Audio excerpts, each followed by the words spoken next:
BJP और NDA के लोग इलेक्शन कमीशन की मदद से समाज के उन लोगों का जो सत्तारूढ़ दल के विरोध में हैं, जो प्रवासी मजदूर हैं, जो गरीब लोग हैं, जो व्यवस्था से नाखुश हैं और सरकार के खिलाफ वोट देना चाहते हैं, उनका नाम इलेक्शन कमीशन अपने रोल से हटाने के लिए ये प्रयास किया है। इलेक्शन कमीशन का ये अधिकार क्षेत्र नहीं है कि वो किसी की नागरिकता तय करे।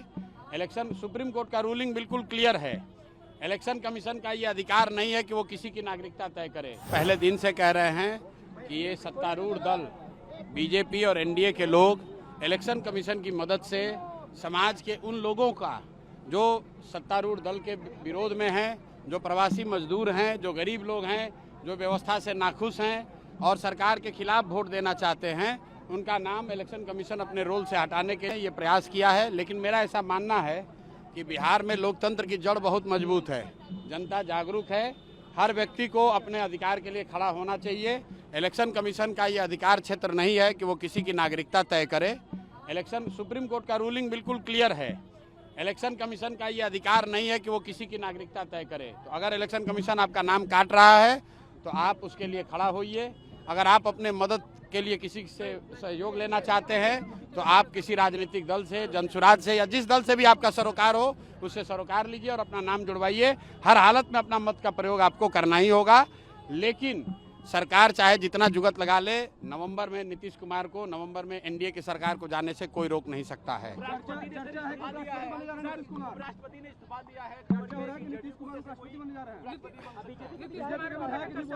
भाई देखिए, ऐसा है, कौन बनेगा नहीं बनेगा इस पर कोई स्पेकुलेशन करने का मतलब नहीं है।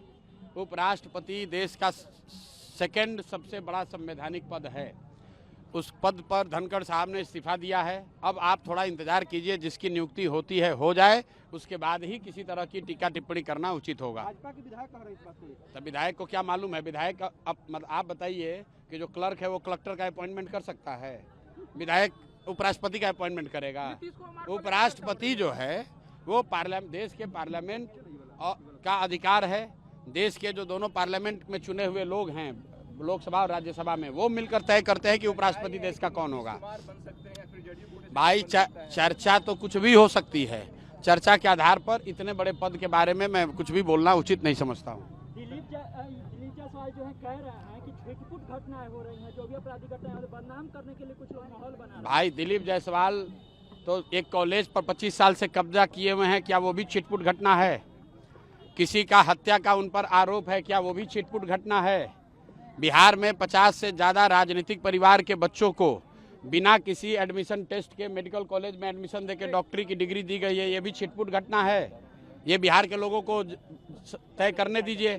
और अगर दिलीप जायसवाल में दम है तो पत्रकार वार्ता क्यों नहीं करते हैं? पत्रकारों के सामने क्यों नहीं बताते हैं? हत्या का जो आरोप है उसको दोबारा रीओपन कराएंगे जनसुराज? बिल्कुल, हम लोग कोर्ट में मूव कर रहे हैं। रीओपन कराने की जरूरत नहीं है। हाई कोर्ट ने उसमें कहा है, ये सीआईडी और सरकार की जवाबदेही है कि हत्या के आरोप की जांच करके रिपोर्ट सबमिट करे। अगर उसको सरकार ने नहीं किया है तो जनसुराज कोर्ट में जाएगी। और आपको ये भी बता दें कि अभी दिलीप जायसवाल छुपे हुए हैं, सोच रहे हैं कि ये आंधी हवा है निकल जाएगी, तभी थोड़े ही दिन में, अभी डेट आपको बताएंगे, उन पर तीसरा किस्त भी जारी करेंगे। पहला किस्त जारी किए कॉलेज कब्जा का, दूसरा किस्त जारी हुआ राजेश शाह के हत्या का आरोप का, अब तीसरा किस्त आप लोग इंतजार कीजिए, अगले कुछ दिनों में इनका जारी होगा। जब तक ये पद छोड़कर भागेंगे नहीं, इनको राजनीति में इनको वापस दौड़ा कर वहाँ नहीं किशनगंज पहुँचा दिया, तब तक इनको छोड़ने वाले नहीं है। विधानसभा का घेराव का जो मामला है वो जनसुराज ने आज से 2 महीना पहले 3 विषयों पर, यहाँ जो गरीबों को नीतीश कुमार ने झांसा दिया कि हर गरीब परिवार को 2 लाख रुपया देंगे, आज तक वो पैसा नहीं दिया।